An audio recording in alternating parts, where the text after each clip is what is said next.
Office in Upton, New York has issued a flash flood warning for Central Rockland County in southeast New York. This includes the cities of Nyack, New City, Haverstraw, Central Westchester County in southeast New York. This includes the city of Mount Kisco until 8:15 p.m.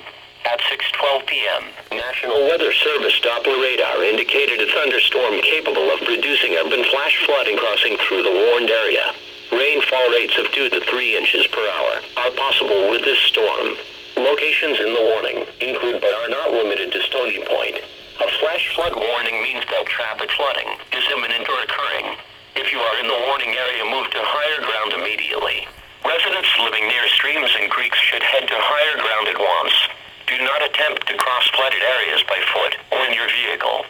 Repeating, a flash flood warning has been issued until 8:15 p.m. for the following counties in New York, Rockland, and Westchester.